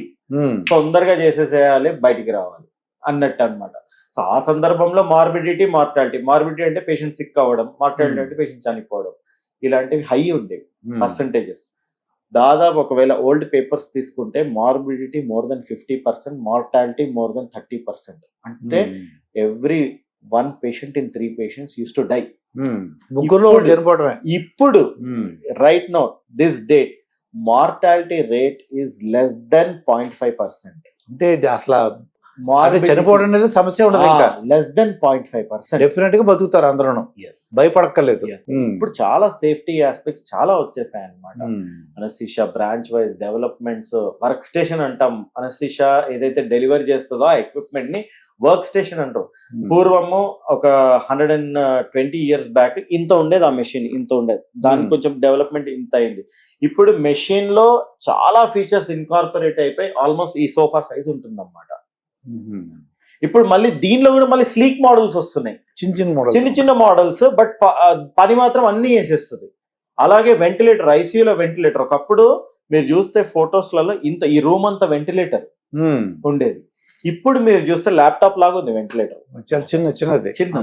అన్ని టెక్నాలజికల్ అడ్వాన్స్మెంట్స్, డెవలప్మెంట్స్ జరిగాయి. ఇప్పుడు పెయిన్ మేనేజ్మెంట్ మీద ఒకటేసారి అది వేరంటారా? పెయిన్ మేనేజ్మెంట్ ఒకప్పుడు అనస్థీషియా వాళ్ళు ప్రాక్టీస్ చేసేవాళ్ళు, ఇప్పుడు అది కూడా ఒక సబ్ స్పెషలైజేషన్ అయిపోయింది సార్. దాంట్లో కూడా మనకి సర్టిఫికేట్ కోర్సులు, ఫెలోషిప్ కోర్సులు, సూపర్ స్పెషాలిటీ కోర్సులు అనేవి వచ్చాయన్నమాట. సో ఎక్స్క్లూజివ్లీ పెయిన్ మేనేజ్మెంట్ చేస్తూ ఉండే కోర్సులు అన్నమాట ఇవి. సో ఏంటంటే వాళ్ళు వేరు మీరు వేరే సార్? లేదు, first of all pain management కోర్సులకు వెళ్ళాలంటే బేసిక్ డిగ్రీ కంపల్సరీ అనస్థీషియా చేసి ఉండాల్సిందే, ఇదర్ డిప్లొమా కానీ మాస్టర్స్ కానీ చేసి ఉండాల్సిందే. అది ఫర్దర్ అడ్వాన్స్మెంట్ అన్నమాట, కెరియర్ అడ్వాన్స్మెంట్ ఇంట్రెస్ట్ ఉంటే. సో దాదాపుగా majority of the work any qualified anaesthesiologist with good amount of experience they do. But ఇంకొన్ని స్పెషలైజ్ ప్రొసీజర్స్ ఉంటాయి, ఎక్స్క్లూజివ్ పెయిన్ ప్రొసీజర్స్, వాటిని పెయిన్ స్పెషలిస్టులు చేస్తారనమాట. అయితే డాక్టర్ గారు బాగా లావుండి, బాగా సన్నగా ఉండి వాళ్ళందరూ ఒకే ట్రీట్మెంట్ ఉంటుందా, లేకపోతే మనిషిని బట్టి మారిపోద్ది అంటారా? ఏజ్ ని బట్టి, మనిషిని బట్టి, చిన్నపిల్లడ పెద్దోడ అలా ఉంటుందా డాక్టర్ గారు? డెఫినెట్లీ డిఫరెన్స్ ఉంటుంది సార్. ఇప్పుడు లాగా ఉన్న వాళ్ళ కన్సర్న్స్ వేరుంటాయి, సన్నగా ఉన్న వాళ్ళ కన్సర్న్స్ వేరుంటాయి, చిన్నపిల్లల కన్సర్న్స్ వేరుంటాయి, ఎల్డర్లీ ఏజ్ పేషెంట్స్ కన్సర్న్స్ వేరుంటాయి. లావుగా ఉన్నారనుకోండి, వాళ్ళకి మత్తు ఇచ్చినప్పుడు డెఫినెట్లీ కన్సర్న్స్ బికాస్ వాళ్ళది ఏమవుతుంది అంటే పేషెంట్ ని పొజిషన్ చేయడమే పెద్ద కష్టం టేబుల్ మీద, అండ్ ఆ పొజిషన్ లో సర్జరీ చేయడం అన్నమాట. సర్జన్ కి కూడా ఈజ్ కంఫర్ట్ అనేది కంపల్సరీ ఉండాలి, అప్పుడే తను సర్జరీ కంఫర్టబుల్లీ చేసుకోగలుగుతారు అండ్ సర్జరీ అయిపోయిన తర్వాత బయటికి రాగలుగుతారు. అట్లాగే ఒబీస్ గా ఉన్న పేషెంట్స్ కి వాళ్ళ ఛాలెంజెస్ వాళ్ళవి ఉంటాయి అన్నమాట. ఫస్ట్ ఆఫ్ ఆల్ వాళ్ళకి వాడే మందులు కానీ ఇవి కానీ titrated guarded doses. Obesity is a different entity, వాళ్ళకి సంబంధించిన డోసెస్ కూడా డెఫినెట్లీ మార్పులు చేర్పులు ఉంటాయి. తర్వాత as I said patient positioning, తర్వాత వాళ్ళకి రికవరీ ఒక ఆస్పెక్ట్. ఇదన్నీ అయిపోయిన తర్వాత వాళ్ళు మొత్తం నుంచి బయటికి రావడం. బేసికలీ ఒబీస్ కి ఏంటంటే ఈ పొట్ట అనేది మీకు ఫ్లాట్ గా ఒకవేళ మనము ఇలా పడుకోబెడితే ఈ పొట్ట అనేది ఇలా పైకి వస్తుంది. అలాంటప్పుడు ఏంటి, ఊపిరితిత్తుల మీద అది ప్రెషర్ పడుతుంది అనమాట. సో అనస్థీషియా ఇస్తే ఆ ఎఫెక్ట్స్ ఇంకా ఎగ్జాజరేట్ అవుతాయి అనమాట. సో వాళ్ళకి శ్వాస తీసుకోవడంలో ఇబ్బందులు రావడం అని, దానిలో కొన్ని జాగ్రత్తలు తీసుకోండి. కొంచెం propped up position, head up position అంటాము. అవసరమైతే సర్జరీ తర్వాత కొంచెం వాళ్ళకి ఎక్స్ట్రా ఆక్సిజన్ ఇవ్వడము, సిప్యాప్ మెషిన్, బైప్యాప్ మెషిన్ అలాంటివి యూజ్ చేయడము, ఇలాంటివి జాగ్రత్తలు తీసుకుంటూ ఉంటాం అనమాట. అంటే పేషెంట్ మారిపోతుంది, ఒకే ట్రీట్మెంట్ ఉండదు. All patient. నేను మన ప్రీ అనస్థీషియా క్లినిక్ వచ్చిన పేషెంట్స్ కూడా ఇదే కౌన్సిలింగ్ చేస్తాను. Every patient is a unique patient. వాళ్ళ జెనెటిక్ మెటీరియల్ ఎలాగైతే డిఫరెంట్ ఉంటుందో, ఇప్పుడు మీ జెనెటిక్ మెటీరియల్ కానీ నాది కానీ తన డిఫరెంట్, అలాగే పేషెంట్ యొక్క ప్రాబ్లంకి వచ్చినప్పుడు వాళ్ళకి మనము అనస్థీషియా పర్ఫామ్ చేసేటప్పుడు definitely every patient is a unique patient. ఇప్పుడు నాకేంటంటే చేతి రేఖలు ఒకళ్ళు సరిపోండి, అలాగే మీ ట్రీట్మెంట్ కూడా ఒకళ్ళు సేమ్ ఉండదు సార్. అబ్సల్యూట్లీ మనిషిని బట్టి అసెస్ చేస్తారు మీరు. సో డాక్టర్, కొంతమంది లేడీస్ కి ఈ చెస్ట్ చిన్నది ఉందనో పెద్దది ఉందనో అంటుంటారు కదా. అవును సార్. అటువంటి ఆపరేషన్ చేసినప్పుడు చిన్న సైజ్ అన్నా లేదా పెద్దగా చేస్తుంటారు, లేదా పెద్దగా ఉంటే చిన్నగా చేస్తారట. అవును సార్. అవును సార్. దానికి కూడా మీరు మత్తు మంది ఇస్తారు. ఇస్తాం. ఇస్తారు డాక్టర్, ఆయన భయపడాలా? కంపల్సరీ. అయితే వీటిని కాస్మెటిక్ సర్జరీస్ అంటారు అనమాట సార్. ఇప్పుడు అవేర్నెస్ కాస్మెటిక్ సర్జరీస్ ది చాలా వరకు పెరిగిపోయింది and people are so much concerned about cosmetic అనమాట. ఒకప్పుడు అంత కన్సర్న్ ఉండేది కాదు, కానీ because we are changing, we are in 21st century, definitely ఆ కన్సర్న్స్ అనేవి అడ్రస్ చేయాల్సి, ఎందుకంటే వాళ్ళ దగ్గర డబ్బులు ఉన్నాయి, they want to spend and everybody wants to look, అంటే ఎక్స్టర్నల్లీ కూడా ఇంటర్నల్లీ కూడా అంతా కొంచెము బయటికి ప్రొజెక్షన్ గానీ ప్రెజెంటేషన్ గానీ బాగుండాలనేది కోరుకుంటున్నారు. ఒకప్పుడు వెస్ట్ లో ఉండేది, అలాగే మనకి ఇండియన్ కమ్యూనిటీలో ఇండియన్ పాపులేషన్ లో కూడా వచ్చేసింది. సో దాంట్లో కాస్మెటిక్ సర్జరీస్ లో భాగంగానే breast augmentation, breast reduction surgeries. అంటే బ్రెస్ట్ పెద్దగా చేయడం, బ్రెస్ట్ రిడక్షన్ అంటే పెద్దగా ఉన్నది కాస్మెటికలీ వెరీ డిస్ఫిగరింగ్ ఉంది, వాటిని చిన్నగా చేయడం, అంటే కొద్దిగా ఎబ్బెట్ గా కనపడుతున్నాయి అనుకో. Absolutely sir. దాన్ని సరి చేస్తారు. దాన్ని ప్లాస్టిక్ అండ్ కాస్మెటిక్ సర్జన్స్ చేస్తారు అన్నమాట. ఈ వర్క్ ఏదైతే ఉందో దానికి కూడా అండర్ అనస్థీషియానే చేయాలి. ఆబ్వియస్లీ పేషెంట్స్ కి కూడా ఒక షై అనేది ఉంటుంది, they are coming for a cosmetic surgery. So most important thing is counselling them. So pre anaesthesia checkup కి ఎప్పుడైతే వస్తారో వాళ్ళ compulsory we spend time, at least ఒక 30 minutes to 45 minutes time spend చేస్తాం వాళ్ళ కౌన్సిలింగ్ చేయడం, మాట్లాడడం, వాళ్ళ కాన్ఫిడెన్స్ ని విన్ చేయడము, వాళ్ళకి ఏం కన్సర్న్స్ ఉన్నా వాళ్ళది ఏవైతే వ్యక్తం చేస్తారో వాటిని మనం అడ్రస్ చేయడము, వాళ్ళ డౌట్స్ క్లారిఫై చేయడము, compulsory it will take time.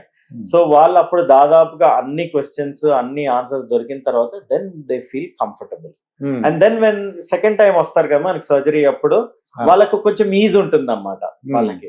So అప్పుడు ఏంటంటే వాళ్ళకి వీలింగ్ చేసుకున్నప్పుడు వాళ్ళకి మళ్ళీ ఒకసారి బ్రీఫ్ గా చెప్పడం అనమాట, so and so thing we are going to do and so and so thing, ఈ సర్జరీ ఇంత టైం పడుతుంది, అయిపోయిన తర్వాత మీరు ఇమీడియట్లీ రికవర్ అవుతారు, మీ పేరు పిలుస్తాము, పలుకుతాము, మీకు వినబడడం, మా మాటలు వినబడడం జరుగుతుంది, బట్ డ్యూరింగ్ సర్జరీ మాత్రం ఏం వినబడదు, ఏమి అసలు అవేర్నెస్ అనేది ఉండదు అనమాట. సో ఇది మాత్రం మనం చెప్తాం పేషెంట్ కి. సో అయిపోయిన తర్వాత మనం ఇన్స్ట్రక్షన్స్ ఇస్తే వాళ్ళు అవేక్ అవుతారు, జనరల్ గా నాకు తెలిసినంత వరకు అడుగుతారు మాట, మేము కోస్తున్నప్పుడు మాకు కనబడుతుందా, బ్లడ్ కనబడుతుందా అని అడుగుతుంటారు. Absolutely sir, absolutely. So most important thing for any patient who is undergoing surgery under anaesthesia, patient awareness, especially general అనస్థీషియాలో, అంటే పూర్తి బాడీ మత్తు ఇచ్చినప్పుడు awareness is a very big problem.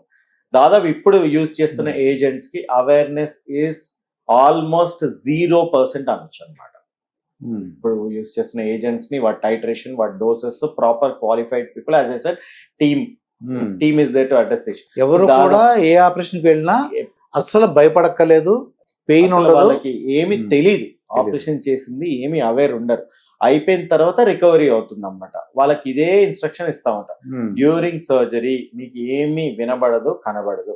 Operation అయిపోయిన తర్వాత once it's done with in 5-10 minutes you will be awake, will be calling out your name, will be giving some instructions చెప్తాం, ముందే prepare చేస్తాం వాళ్ళకి. మీ పేరుతో పిలుస్తామని, పేరుతో పిలుస్తాం, రాజు రాజు అని అనుకోలేదు, లేకపోతే రాణి రాణి అంటే పేరుతో పిలుస్తామమ్మా, కొంచెం ఐ ఓపెన్ చేయండి, నాలుగు చూపించండి, అది ఇది. And we correlate with gadgets also. మన దగ్గర అయితే మానిటరింగ్ గ్యాడ్జెట్స్ ఉంటాయో ఆ మానిటరింగ్ గ్యాడ్జెట్స్ తో కూడా కోరిలేట్ చేస్తాం. జస్ట్ ఓపెనింగ్ అయి కూడా ఇంపార్టెంట్ కాదు, వాళ్ళంతలో వాళ్ళు గాలి తీసుకోగలగాలి, వాళ్ళ రిఫ్లెక్స్లు బాగుండాలి, వాళ్ళ హ్యాండ్ గ్రిప్ చూస్తాము, గట్టిగా పట్టుకోండి షేక్ హ్యాండ్ అడుగుతారు, షేక్ హ్యాండ్ అడుగుతారు. అవును సార్, అవును. ఇవన్నీ అయిన తర్వాత మనకు ఒక కాన్ఫిడెంట్ ఉన్నప్పుడు రికవరీ చేస్తాము. జనరల్ గా నాకు తెలిసిందంటే బాగా చేసావమ్మా నీకు హ్యాపీ ఆ మాట చెప్తారని అనుకుంటాను. అవును సార్, బాగుంది బాగుంది బాగుంది, చక్కగా మంచిగా అయిందమ్మా, డోంట్ వరీ. అండ్ ఎవరైతే సర్జన్ ఆపరేట్ చేశారో కూడా అక్కడే ఉంటారన్నమాట.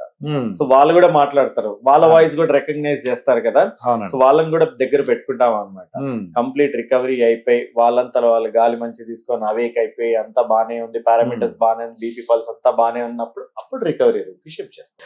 డాక్టర్ గారు ఇంకోటి ఏంటంటే, ఒక పెళ్లి కావాల్సిన ఒక అమ్మాయి ఉందండి. నేను విన్నది ఏంటంటే అది సంసారానికి అంటే శృంగారపరంగా చిన్నగా ఉంది, కొద్దిగా పెద్దగా ఆపరేషన్ చేయించుకోమని ఎవరు సజెషన్ ఇచ్చారంట. ఆ అమ్మాయికి డౌట్ వచ్చింది.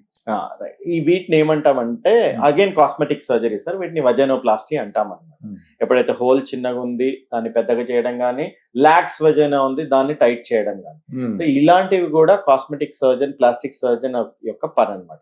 సేమ్ అదే ఇది వరకు నేను మీకు చెప్పినట్టు కౌన్సిలింగ్, మళ్ళీ వాళ్ళకు కూడా చాలా అపోహాలు ఉంటాయి, చాలా షై ఉంటుంది, వాళ్ళంత ముందుకు రారు. ఈవెన్ సర్జన్ కౌన్సిలింగ్ చేసిన తర్వాత మా దగ్గరికి ప్రీ అనస్థీషియా చెకప్ పిలిచినప్పుడు కూడా వాళ్ళకి they will have their own doubts. So వాళ్ళని కూడా కూర్చోబెట్టి ఒక 30-45 minutes స్పెండ్ చేసి వాళ్ళ డౌట్స్ అన్ని క్లియర్ చేసిన తర్వాత సెకండ్ విజిట్ ఉంటుంది కదా సర్జరీ అప్పుడు, అది మాకు థింగ్స్ ఈజీ చేస్తుంది అన్నమాట. సో అప్పుడు వాళ్ళని లోపల తీసుకొని అనస్థీషియా ఇచ్చేసి అయిపోయిన తర్వాత, వర్క్ అయిపోయిన తర్వాత దాన్ని రికవర్ చేయాలి. ఎందుకంటే వాళ్ళు మెయిన్ ఆడపిల్లలు సిగ్గుపడేది అక్కడే. అబ్సల్యూట్లీ సార్, అక్కడ డాక్టర్ మీరు అందరూ గ్రూప్ ఉంటారు కాబట్టి ఏం పర్లేదమ్మా, మా ఫ్యామిలీ మెంబర్ ఏదో చెప్తారు. అబ్సల్యూట్లీ వాళ్ళ కాన్ఫిడెన్స్ ని విన్ చేస్తాం కంపల్సరీ కౌన్సిలింగ్ సెషన్స్ లో కానీ. వాళ్ళకి ఫస్ట్ ఆఫ్ ఆల్ వాళ్ళు త్వరగా ఓపెన్ అప్ అవ్వరు. ఓకే, సో ఓపీలో వాళ్ళతోటి లీడింగ్ క్వశ్చన్స్ అడిగి, అడిగి, క్రాస్ క్వశ్చన్స్ అడిగి, అది అడిగి, ఇది అడిగి, సంహౌ వాళ్ళ నుంచి ఇన్ఫర్మేషన్ రాబడతాము, వాళ్ళ కాన్ఫిడెన్స్ ని విన్ చేస్తాము, వాళ్ళకు కంఫర్ట్ జోన్ క్రియేట్ చేస్తాం, వాళ్ళకు కాన్ఫిడెన్స్ ఇప్పిస్తాం. అంతా అయిపోయిన తర్వాత then they start opening up అనమాట. వాళ్ళకి వస్తున్న సమస్య ఏంటి, అసలు ఏంటి అనేది, పెళ్లి గాని, వాళ్ళు గాని, అదే పెళ్లికి ముందు గాని కాస్మెటిక్ సర్జరీస్ ఇలాంటివి ఏమైనా ఉన్నాయి అని అంటే డెఫినెట్లీ వాళ్ళకి ఆ కన్సర్న్ దాన్ని అడ్రస్ చేసి రికవరీ టైం కూడా చెప్తాం. బికాస్ వాళ్ళు దాన్ని బట్టి వాళ్ళు ప్లానింగ్ చేసుకుంటారన్నమాట, ఈవెంట్ కి కానీ అవన్నీ.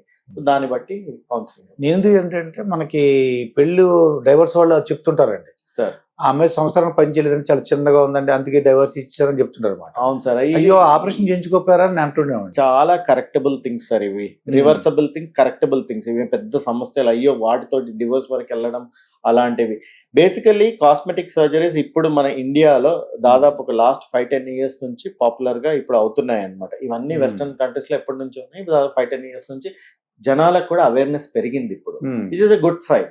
బికాస్ వాళ్ళు లోపల కుమిలిపోయి సైకలాజికల్లీ డిప్రెస్ అయ్యి, అప్సెట్ అయ్యి, ఎవరితో షేర్ చేయకుండా, ఎవరితో మాట్లాడకుండా ఆ సమస్యను అలాగే పెట్టుకొని, అది పెద్ద సమస్య అయిపోయిన తర్వాత ఆ సమస్యతో సెకండరీ సమస్యలు వచ్చిన తర్వాత ఓపెన్ అప్ అవ్వడము, ఇలాంటివి ఇదివరకు చూసేవారు. But now because of the awareness, because of the cross consultations కానీ, ఒక పేషెంట్ ఇంకో పేషెంట్ కి చెప్పడం కానీ, ఇలాంటివి మనకు ఇప్పుడు వస్తున్న పేషెంట్స్ వాళ్ళకి ఆల్రెడీ కొంచెం నాలెడ్జ్ ఉంటుందన్నమాట. సో మనం వాటిని, వాళ్ళకున్న డౌట్స్ ని వాళ్ళని క్లియర్ చేసేసేసి ఆ సమస్య నుంచి బయటకు తీసుకురావాలి. ఇప్పుడు ట్రాన్స్జెండర్స్ ఒకటి ఉంటుందండి, వాళ్ళు ఆ పార్ట్ తీసేసుకుంటారండి, అంటే కొద్దిగా అంగంగా ఉన్నదాన్ని వాళ్ళు ట్రాన్స్జెండర్ అదే చేయించుకుంటారు అనుకుంటున్నా ఆపరేషన్. అంటే different cosmetic surgeries depending on అది కూడా దీంట్లోకి వస్తుంది అనమాట. కంపల్సరీ కౌన్సిలింగ్, కన్సెంట్, కౌన్సిలింగ్ చేసిన తర్వాత వాళ్ళ యొక్క అంగీకారం, సమ్మతం, whether they are ready for that, whether they are okay for that. Even family members ని కూడా బేసికలీ కన్సెంట్ అనేది అయితే above 18 years any person going for surgery they can give, who is mentally fit.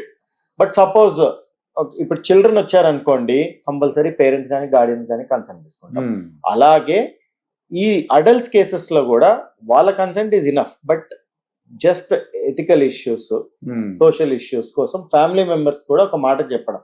Only thing consent ఎక్కడైతే bypass అవుతుందో emergency situation, suppose ఏదైనా injury అయింది, head injury ఏదో అయింది, రోడ్ ట్రాఫిక్ యాక్సిడెంట్ అయింది, ఒక బైపాసర్ స్టాండ్ బై ఉన్న అతను తీసుకొచ్చాడు, అతను అంటే జస్ట్ స్ట్రేంజర్ తీసుకొచ్చాడు హ్యుమానిటేరియన్ గ్రౌండ్స్ మీద, అప్పుడు మనకు అసలు ఏం డీటెయిల్స్ తెలియదు కానీ లైఫ్ థ్రెటనింగ్ సిచ్యువేషన్ ఉంది. అలాంటప్పుడు ఎమర్జెన్సీ టెలిఫోనిక్ వాళ్ళకి ఇంటిమేషన్ ఇవ్వడం ఒకవేళ పాసిబుల్ అయితే చేస్తాము, లేదా ఇమ్మీడియట్లీ సర్జరీకి తీసుకెళ్లి first life is important. So life ఎలాగా రెస్క్యూ లేకుండా అది అడ్రస్ చేసిన తర్వాత దెన్ ఇంకా ఫ్యామిలీ మెంబర్స్ కి ఇంటిమేట్ చేయడము అదంతా జరుగుతూ ఉంటుంది. అలాగే counselling is very very important. ఇప్పుడు హైడ్రోసిల్ ఒకటి ఉంటుంది, జెంట్స్ కి అదో ప్రాబ్లం అండి డాక్టర్ గారు. అవును సార్. అటువంటి వాళ్ళు భయపడాలంటారా ఈ operation? Simplest of the surgeries sir. ఎందుకు చాలా మంది చూస్తాను, ఎందుకు కొద్దిగా ఆక్వర్డ్ గా ఉంది కదా అంటే అమ్మో ఆపరేషన్ భయపడుతుంటారండి, నొప్పి వస్తుంది. అవును సార్. బేసికలీ హైడ్రోసీల్ అనేది collection of fluid in the sac. మన టెస్టికల్ సాక్ ఏదైతే ఉంటుందో దానిలో ఫ్లూయిడ్ కలెక్ట్ అవ్వడం ని హైడ్రోసీల్ అంటాం అనమాట. సో దాంట్లో ఇట్స్ అ క్రానిక్ కండిషన్, అంటే అది కొన్ని డేస్, మంత్స్, ఇయర్స్ నుంచి అది మెల్లగా పెద్దగా అయ్యి బికాస్ దానికి స్ట్రెచబిలిటీ ఉంటుంది కాబట్టి ఆ సాక్ కి అలా డేస్, మంత్స్ అట్లా. సో వాళ్ళకి ఏంటంటే అది బాగా డ్రాగింగ్ పెయిన్ చేసేంత వరకు దాన్ని అడ్రస్ చేయరు జనరల్ గా, ఎస్పెషలీ కొంచెం రూరల్ విలేజ్ బ్యాక్గ్రౌండ్ నుంచి వచ్చిన వాళ్ళు కానీ అది. సో వచ్చేసరికి అది చాలా పెద్దగా డిస్ఫిగరింగ్ గా ఉంటుంది. అలాంటి కేసెస్ కూడా మనం ట్రీట్ చేసి వాళ్ళకి తగిన యాంటీబయాటిక్స్, దాని తర్వాత రికవరీ డ్రెస్సింగ్స్ అవన్నీ చేసి డిశ్చార్జ్ చేయడం జరుగుతూ ఉంటుంది. So nothing to be scared about, and hydrocele is a very very simple surgery, not at all to be worried. అదే, ఎందుకంటే ముఖ్యంగా ఎందుకు వెళ్ళలేదు అని అడుగుతుంటారండి, అడిగితే భయపడుతుంటాం, అమ్మో పెయిన్ ఉంటుంది. మీ వలన పెయిన్ ఉండదు, ఆపరేషన్ చేసేటప్పుడు చక్కగా ధైర్యంగా దాన్ని రెక్టిఫై చేసుకోవచ్చు అని నేను చెప్తామని నా ఉద్దేశం. అబ్సల్యూట్లీ. అలాగే బోధకాలు ఒకటి చెప్తుంది డాక్టర్ గారు. అవును సార్. బోధకాలు అలా ఉంచేసుకుంటుంటారు, ఎప్పుడు వాళ్ళు రావాల్సి ఉంటారు. బోధకాలు ఫైలేరియల్ ఇన్ఫెక్షన్ అంటారు, చాలా లావుగా ఉంటుంది, నడవలేకపోతుంటారు. అవును సార్. సో ఒక మస్కిటో బైట్ తో వచ్చే ఇన్ఫెక్షన్ అన్నమాట ఇది.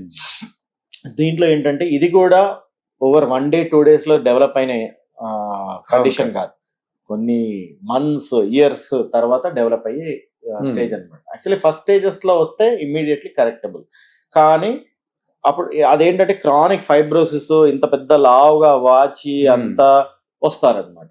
దాన్ని కూడా సిరీస్ ఆఫ్ సర్జరీస్ చేస్తాం అనమాట. లింఫాటిక్ డ్రైనేజ్ సిస్టమ్ సర్జరీస్ అంటాం అనమాట. దాన్ని మొత్తం కట్ చేసి ఆ లింఫ్ మొత్తం డ్రైన్ చేసేసి, దాని తర్వాత అవసరమైతే మొత్తం డిబ్రైడ్ చేసేసి ఫ్లాప్ కవర్ చేయడము, సిరీస్ ఆఫ్ 3-4 సర్జరీస్ అట్లా. ఇది కూడా I mean we can do it. It's not that it is not ఇంకా కంప్లీట్లీ అన్ట్రీటబుల్ లో అట్లాంటిది కాదు. Definitely this is also treatable condition, requires కొంచెం ఒక 3-4 సర్జరీస్, సిట్టింగ్స్ కానీ అది కానీ. ఇది కూడా ఇంత పెద్ద లావుగా కాస్మెటికలీ డిస్ఫిగరింగ్ కాళ్ళు అట్లా ఉండి తర్వాత ఇలా సన్నగా అయిన కాళ్ళు కూడా ఉంటాయి. బట్ అంటే 100% న్యాచురల్ గా రాదు, బట్ డెఫినెట్లీ నియర్ నార్మల్ వరకు వస్తుంది అనమాట, తీసుకురావడానికి అవకాశం ఉంది. వాళ్ళు కూడా భయపడక్కర్లేదు. అవును సార్. అలాగే సీనియర్ సిటిజన్ లో జెంట్స్ కి ఒక ప్రాబ్లం వస్తుంటదండి, అది సార్ ఈ యూరినల్ సరిగ్గా ప్రాబ్లం అవట్లేదు, లేకపోతే స్టోన్స్ ఫామ్ అవడం. అవును సార్. అటువంటి వాళ్ళు కూడా అలా స్టోన్ తో భయపడుతుంటారు కానీ ఆపరేషన్ భయపడిపోతుంటారు పెయిన్ గురించి. అవును సార్. నొప్పి వచ్చేస్తామో అని. అవును సార్. అయితే సీనియర్ సిటిజన్స్ లో there are so many problems. One of the problem entity మీరు మాట్లాడినట్టు స్టోన్స్ రావడం కానీ, స్ట్రిక్చర్స్ రావడం కానీ, ప్రాస్టేట్ ప్రాబ్లమ్స్ రావడం కానీ, ప్రాస్టేట్ ప్రాబ్లమ్స్. సో దానికి కూడా భయపడాల్సింది ఏమీ లేదు. ఇప్పుడు ఎరా ఆఫ్ రోబోటిక్ సర్జరీస్ లో మనము day in and day out medical hospitals లో రోబోటిక్ ప్రాస్టేటెక్టమీ సర్జరీస్ చేస్తున్నాము. Easily approachable. అవి అంటే ప్రాస్టేట్ గ్లాండ్ దగ్గరికి మనకి ప్రాస్టేట్ డీప్ సీటెడ్ ఆర్గన్ అనమాట, పెల్విక్ ఆర్గన్ అంటాం అనమాట. రోబోటిక్ ఎక్విప్మెంట్ తోటి మనం ఆ డీప్ సీటెడ్ అక్కడి వరకు వెళ్ళి దాన్ని ఏదైతే ఉందో పెథాలజీ, ఐదర్ కంప్లీట్ రాడికల్ ప్రాస్టేటెక్టమీ కానీ, సింపుల్ ప్రాస్టేటెక్టమీ కానీ, డిఫరెంట్ టైప్స్ ఆఫ్ సర్జరీస్ అవన్నీ తీసి దాని తర్వాత రికవరీ చేయడం అనమాట. This is one. స్టోన్స్ ఇంకొకటి.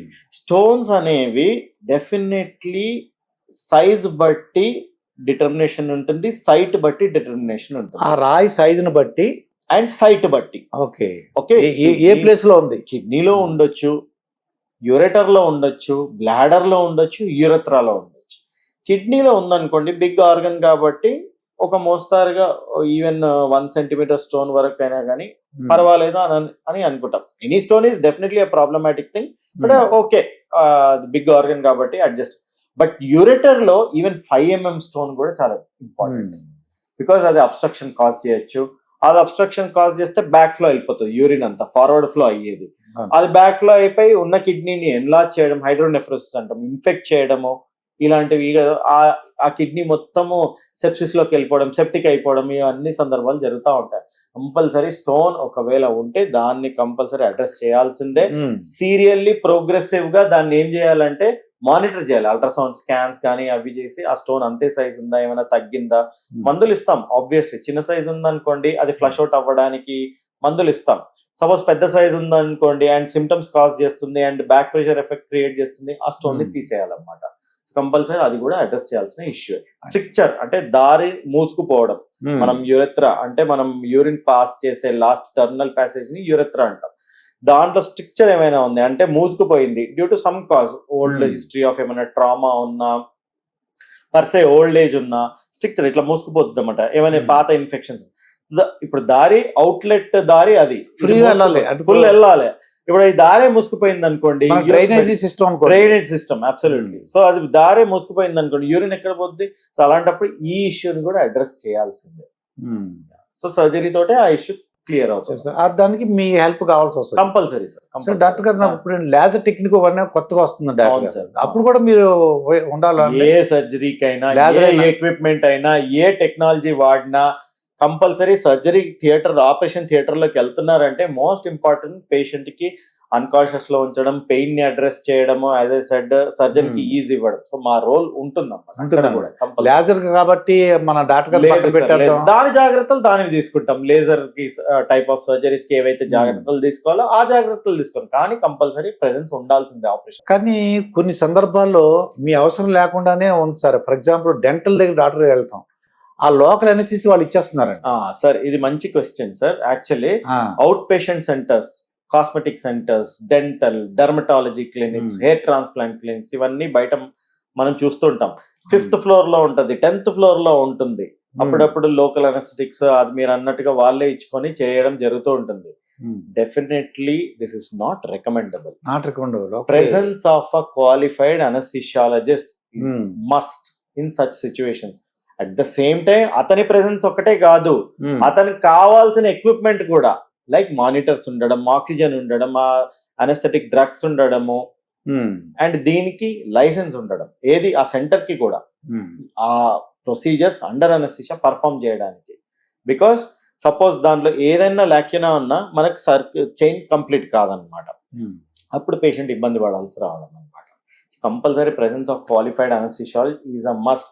ఇంకోటి ఏంటంటే అప్పుడప్పుడు వాళ్ళు లోకల్ అనస్థెటిక్ ఇస్తారు, పేషెంట్ కి ఏదో కాంప్లికేషన్ అయ్యింది, అది ఎక్కడో 10th ఫ్లోర్ లో ఉంటుంది, next they have to refer to somewhere. మొన్న రీసెంట్ గా ఒక incident, I don't want to name the centre and all, అది 10th ఫ్లోర్ లో పేషెంట్ కాంప్లికేషన్ వచ్చింది. పేషెంట్ ని 10th ఫ్లోర్ నుంచి గ్రౌండ్ ఫ్లోర్ తీసుకురావడానికి 15-20 minutes పట్టింది. సో పేషెంట్ కి అంటే మనకు పుణ్యకాలం అంటాం, where immediately it has to be address, golden minutes అంటాం చూడండి, అది 3 to 5 minutes మాత్రమే బ్రెయిన్ ఆక్సిజన్ సప్లై. దానికి బియాండ్ వెళ్ళిందంటే బ్రెయిన్ ఆక్సిజన్ సప్లై తగ్గిపోద్ది అండ్ దానికి కావాల్సిన చేంజెస్, దానికి కావాల్సిన ఇవన్నీ స్టార్ట్ అయిపోతాయి అనమాట. సో అక్కడ ఆ సినారియోలో 15-20 minutes పట్టింది. అదే if oxygen supply would have been there, presence of qualified anaesthesiologist, proper resuscitation equipment, proper అవన్నీ ఉండింటే that thing would have been prevented అన్నమాట. డాక్టర్ గారు, ఇప్పుడు బట్టతల సమస్య ఒకటి ఉంటుందండి. ఏదో మేము చుట్టూ ఇంజక్షన్ చేస్తాము, లేదంటే ఇది కొద్దిగా వెంట్రుకలు తీసుకెళ్ళి మోలిపిస్తాము, ఇలా ఒక చూడది మొక్కలు నాటినట్టు మీరు నాటుతాం అంటుంటారు.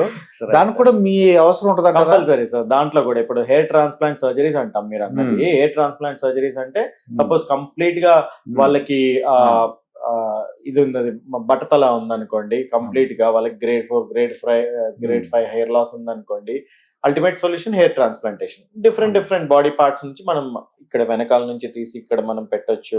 ఒకవేళ ఇది సరిపోవట్లేదు అని అంటే హెయిర్ ఫ్రమ్ ద చెస్ట్, అది సరిపోవట్లేదు బియర్డ్ నుంచి డిఫరెంట్, అంటే surgeons, cosmetic surgeons, plastic surgeons will decide అనమాట depending on the and how many follicles, usually 4,000 to 4,500 follicles depending on the need. So దాంట్లో కూడా compulsory, because it's a lengthy surgery, ఇది procedure అనాలి actually, lengthy procedure ఇది. So ఇది ఒక దాదాపుగా ఎంత వెల్ క్వాలిఫైడ్ సెంటర్ అయినా, వెల్ క్వాలిఫైడ్ పర్సన్ అయినా కానీ 5 to 6 hours పడుతుంది. దానికి కూడా presence of qualified anaesthesiologist is important, because అక్కడ లోకల్ అనస్థెటిక్ ఇస్తాం మనం. అంటే నాకు ఎందుకు అడుగుతున్నట్టే, వాళ్ళు ఎవరైతే ఈ హెయిర్ ట్రాన్స్ప్లాంటేషన్ వెళ్తున్నారో వాళ్ళు అడగాలి, అంటే క్వాలిఫైడ్ అనస్థిషియా ఉన్నారా, నాకు పెయిన్ ఉంటుందా లేదా అని అడగాలి. కంపల్సరీ. సో అల్టిమేట్లీ ఈ మన టాక్ లో crux of the talk should be that presence of qualified anaesthesiologist should be there in each and every centre where procedures are done, be it minor procedure కానీ or big surgery కానీ, ఎక్కడైనా కానీ presence of ఆ ధైర్యమే వేరు. ఇప్పుడు మేము we work as a team, మా సర్జికల్ టీమ్ కానీ మేము కానీ అంతా before starting any procedure they will alert us. Even local procedures వాళ్ళు చేసుకుంటున్నారు అంటే కూడా they will alert us that so in a patient I'm going to do in local, so could you please be there. అలాగే మా దగ్గర hair transplant unit ఉంది, cosmetic surgeon, plastic surgeon ఉన్నారు. Compulsory before starting the procedure, before హ్యాండే మాకు pre anaesthesia checkup అవన్నీ పంపించేసేస్తారు. And before starting procedure కూడా మాకు compulsory call చేస్తారు అనమాట. So I'm starting a procedure, I need your presence. Okay, so వాళ్ళు ధైర్యంగా ముందుకెళ్తారు. అది ధైర్యం వేరు సార్, అది ఎంతైనా ఆ ధైర్యం వేరుంటుంది. వాళ్ళు ధైర్యంగా ముందుకెళ్తారు, ప్రొసీజర్ చేస్తారు. ఏదన్నా సపోజ్ చిన్న చిన్న కాంప్లికేషన్స్ వచ్చినా అప్పటిదప్పుడు అడ్రస్ చేయగలుగుతాం అన్నమాట. మా గోపాలుడు వేణుగోపాలుడు ఉన్నాడు, అదొక ధైర్యం.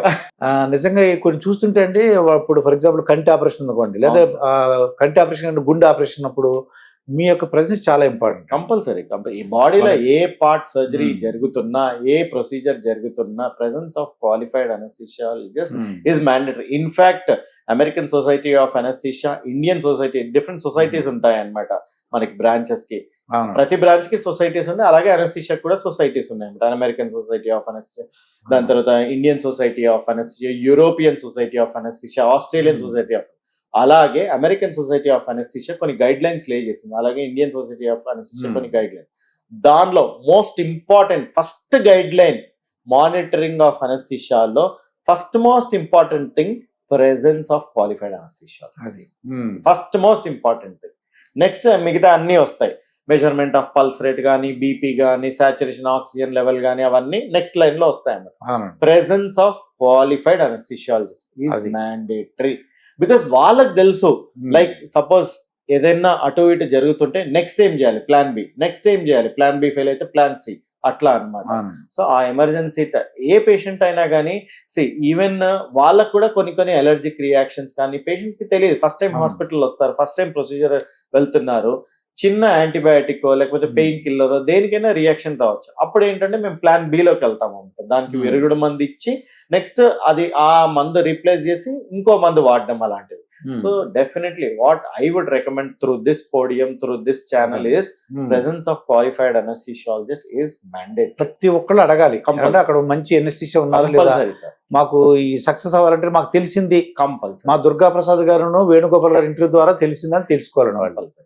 నిజంగా ఒక బాడీకి ఒక మొత్తం మనిషి బతుకున్నాడంటే హార్ట్ అండి. అవును సార్. అలా ఒక ఆపరేషన్ సక్సెస్ అవ్వాలంటే అనస్థిషియా ఒక హార్ట్ లాంటి నేను అనుకున్నాను, నాకు అర్థమైందండి. 100% కంపల్సరీ వేణుగోపాల్ లాంటి వాళ్ళు ఉండాలి. అంటే ఆ గోపాలుడు ఉన్నట్టు ఆ కృష్ణుడు ఉంటే మనకి ఎటువంటిదైనా ధైర్యం ఉంటదండి యుద్ధం చేయడానికి. వేణుగోపాలుడు అనే కాదు సార్, ఎవరైనా క్వాలిఫైడ్ అనస్థిషియాలజిస్ట్ ఉండాల్సిందే. అండ్ కంపల్సరీ ఇప్పుడు ఎరా చేంజ్ అవుతుంది, ఇప్పుడు జనాలకు కూడా అనస్థిషియా గురించి అవేర్నెస్ కూడా తెలుస్తుంది. They are also enquiring, they are also like detail. నాకు ఒక పేషెంట్ ఉండే సార్, తనకి సర్జరీ అంటే భయం కాదు, అనస్థిషియా అంటే నాకు అనస్థిషియా ఎవరు ఇస్తారు, ఏ టైప్ ఇస్తారు సార్, అసలు నాకు సర్జరీ అంటే అసలు భయమే లేదు సార్, నాకు అనస్థిషియా అంటేనే ఇది అని. సర్జన్ మాట counselling he was trying to tell, అమ్మ నీది సార్ నా సర్జరీ ఓకే సార్, నాకు అన్ని విషయాల్లో దాదాపుగా తెలుసు, కానీ అనస్థిషియా అనేది నాకు చాలా భయం సార్, నాకు అసలు నాకు దానిలో చాలా డౌట్స్ ఉన్నాయి, సో ఆ క్లారిఫికేషన్ కావాలి అని. సో డెఫినెట్లీ అవేర్నెస్ అనేది పెరిగింది, జనాలు అడుగుతున్నారు ఇప్పుడు అవునండి. అనస్థీషియా ఎవరు ఇస్తున్నారు, ఎలా ఇస్తున్నారు, ఏ టైప్ ఇస్తున్నారు, రికవరీ ఎప్పుడు అవుతాము అనేది కంపల్సరీ. అదే సో